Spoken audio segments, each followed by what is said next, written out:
నేను సోర్పల్లి జయప్రకాష్ నారాయణ, తెలుగు అధ్యాపకుడిని, డిగ్రీ కళాశాల, MA, PG, pH అన్ని ఇక్కడే.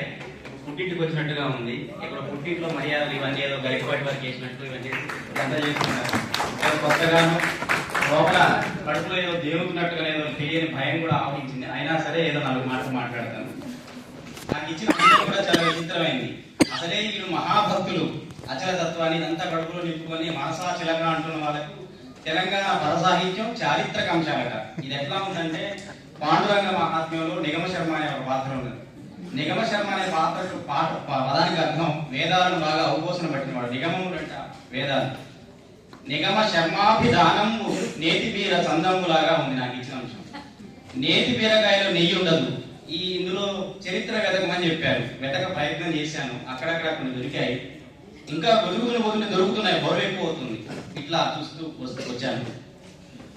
పద సాహిత్యంలో చరిత్ర ఉన్నది. పద సాహిత్యంలో లోపల చరిత్ర ఉన్నది. నన్నయ్య గారు నాగీ గీతాలు అనే వాటిని పేర్కొన్నారు. అంటే జానపద గీతాలు ఒక రకమైన ఉన్నాయా అని చెప్పాడు. ఆ తర్వాత శైవ వైష్ణవ ఉద్యమాలు వచ్చాయి. మనకు తెలుసు శైవ వైష్ణవ ఉద్యమాలు. శైవం శివుడు ఎక్కువ, విష్ణువు ఎక్కువ అని మనం పోరాటం చేస్తున్నాం. దానికి సమన్వయం చేయడానికి శంకరాచార్య లాంటి వారు వచ్చారు. అద్వైతం, ద్వైతం, విశిష్టాద్వైతం, ఇట్లా అనేక రకాలుగా హిందూ మతంలోనే రకరకాల జరిగే చిస్తీ సాంప్రదాయం, ఇట్లా రకరకాలుగా అన్నింటి ఒక సమరసతను బోధించే విధానంలో అచలతత్వం వచ్చింది. వైష్ణవులు ఏం చెప్పారు? రామానుజాచార్యులు అన్నారు, అన్ని వర్ణాల వారిని కూడా దేవాలయ అర్చనలో కూడా దళితులను భాగం చేశారు వారు. అందులోనే ఆముక్త మాల్యదలో మాలదాసరి కథ మనకు కనపడుతున్నది. ఆ మాలదాసరి రూపాన్ని వర్ణిస్తారు. అసలు భగవంతుడే అంటున్నాడట, కలడొకరుండు మదీయ భక్తుడు వాక్కునరాని కులంబు. పేరు కూడా చెప్పలేను, వాడి కులం పేరు కూడా నేను చెప్పలేను. వాడు ఒకడున్నాడు. ఎవడాడు? మాలదాసరి. అంటే మాలదాసరి అని చెప్పారంటే దళితుడు అనుకుందాం. అతని రూపాన్ని వర్ణించారంటే దాస సాంప్రదాయం ఎట్లా ఆవిర్భవించిందో మాట చెప్పుకుంటున్నాను. అతని వేషధారణ ఎట్లా ఉందట? దాసుడైన వాడు కీర్తన చేసేవాడు ఎట్లా ఉంటాడట? చమురైన తోల్కుపు సంగును ఎక్కియో ఇత్తడి శంఖ చక్రంబుల మరన్ మత్పాదాక్షరము పెన్వెరగరగట్టిన మోటి దిబ్బరదండయున్. ఆయన వేషధారణ వర్ణిస్తున్నాడు. చిటి తాళంబులం మెడలం. చిట్టి తాళాలంటే మెడలో వేలాడుతున్నాయట. అంటే ఒక దాసుడు ఎట్లా ఉండాలి? ఆయన అక్కడికి వెళ్ళి ఆ భగవంతుని, విష్ణుమూర్తిని కీర్తన చేస్తున్నాడు. ఆయన కీర్తన చేస్తే మహాపుణ్యఫలం అవుతున్నా. బ్రహ్మరాక్షసుడు అవుతాడు. ఈ పుణ్యఫలం ఇస్తామంటే ఇవ్వనంటాడు. నువ్వు తిన్నా పర్వాలేదు నాకు, కానీ నేను ఈ పుణ్యఫలం కీర్తన పాడిన ఫలాన్ని ఇవ్వను అంటాడు.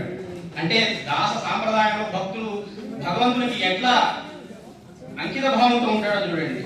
ఇట్లా అడిగాడు ఆయన. మరిన దేహంబు మీద తిరు పట్టె నామంబుల్. వాడి బడుగు దేహం మీద పెట్టుకున్నాయి. అనేక మాయామాధవ రాగము, కైశికి రాగము, ఇంకా రకరకాల రాగాలను భగవంతుని ఆరాధించాడట. ఇదంతా చరిత్రకు సంబంధించి. అంటే దాసులు అనేవాళ్ళు ఏర్పడ్డారు. రామానుజాచార్యులు ఏర్పాటు చేసిన దేవాలయ నిర్వహణలో ఇలాంటి దాసులు, మాలదాసులు, మాలిక దాసులు ఏర్పడి కీర్తన సాంప్రదాయాన్ని ప్రారంభించారని ఒక ఉదాహరణ కనపడుతుంది.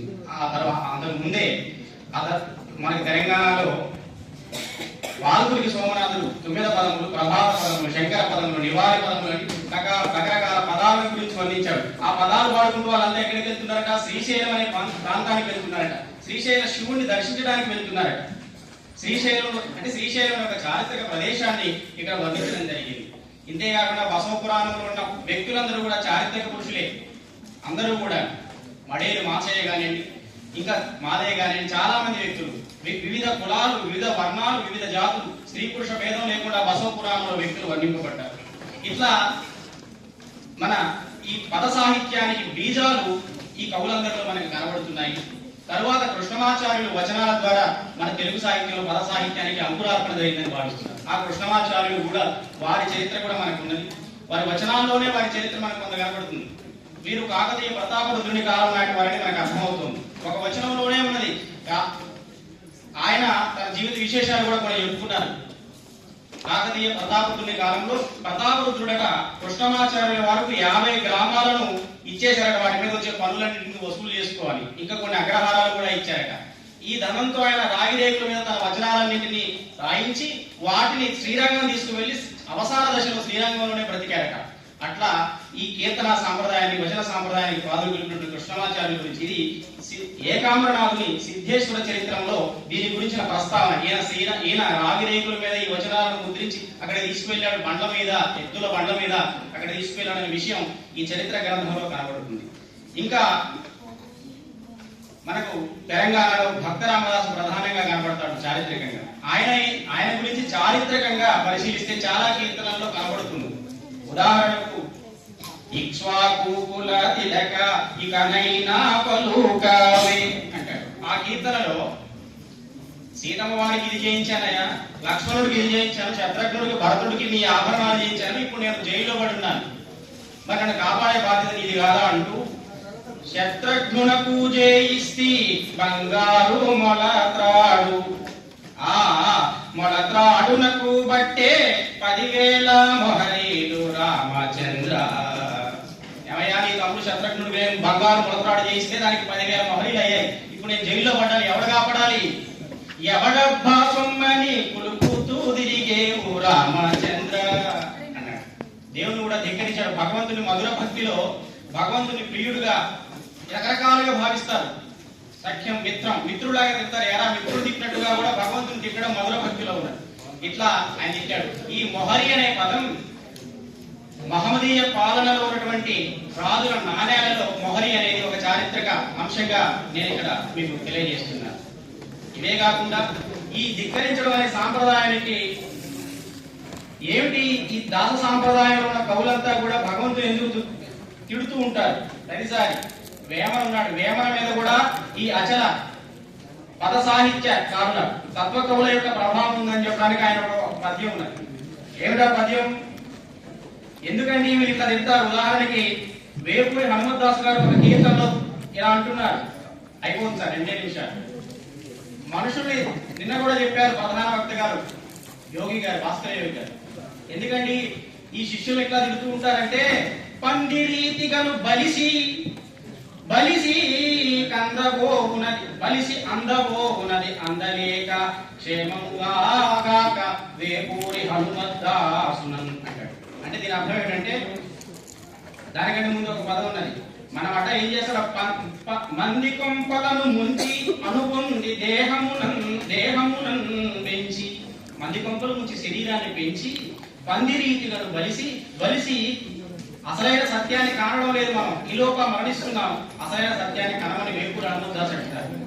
ఈ స్ఫూర్తినే వేమన తీసుకున్నాడు. ఇక్కడ ఈ చెప్పినటువంటి ఈ పదంలో కబీరుదాసులాగా బ్రతకమని చెప్తాడు చివరికి. ఈ చాలా ఉంది, అందుకే నేను దాన్ని తగ్గించి చెప్పాను. కబీరుదాసులాగా ఆదర్శంగా ఉండమని చెప్తాడు. కబీరుదాస్ అనే ఒక చారిత్రక పురుషుడి యొక్క ప్రస్తావన ఇక్కడ ఉన్నది. ఈ ప్రభావాలన్నీ కూడా వేమనలో ఒక పద్యంలో నాకు కనపడింది.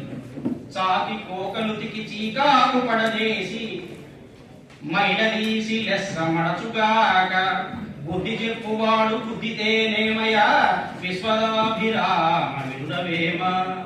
బుద్ధి చెప్పేవాడు అంటే మంచి చెప్పేవాడు తిట్టినా కొట్టినా కూడా ఏం కాదయా. ఎలాగైతే ఒక చాకలివాడు బట్టలను ఉతికేటప్పుడు వాటిని ఇట్లా అంటాడు, అట్లా అంటాడు, రకరకాలుగా సాగదీస్తాడు. అతని ఉద్దేశం బట్టల యొక్క మురికిని, మలినాన్ని తొలగించడమే తప్ప ఆ వస్త్రాన్ని ఇబ్బంది పెట్టాలని, చింపాలని కాదు. ఆ విధంగా ఈ పథకంలో ఉద్దేశం ఉందని అర్థమవుతుంది. ఇంకా చెరిరా భాగ్య గారి యక్షగానంలో కూడా చరిత్రకు సంబంధించిన విశేషాలు చాలా ఉన్నాయి. సమర్థుడు వినాలని ఉంది, మంచి కంఠం ఉన్నది, అయిపోయింది సార్, ముగిస్తున్నాను. చెరిరాల భాగయ్య గారు వారి యక్షగానాల్లో పాత్రల చేత హిందీ భాష, ఉర్దూ భాష మాట్లాడిస్తారు.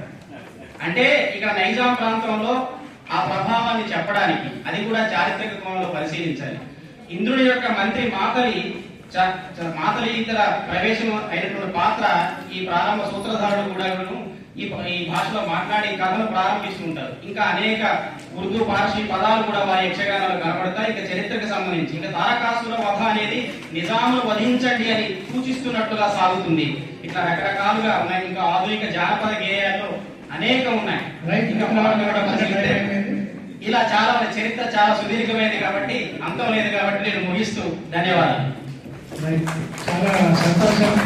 జయప్రకాష్ గారు జయముంది అందున్నది, చాలా చక్కని అంశం. శోధించి పట్టుకున్నారు, బాగానే పత్ర సమర్పణ చేశారు. మన సభలో ఆచార్య కసిరెడ్డి వెంకటరెడ్డి గారు ఉన్నారు.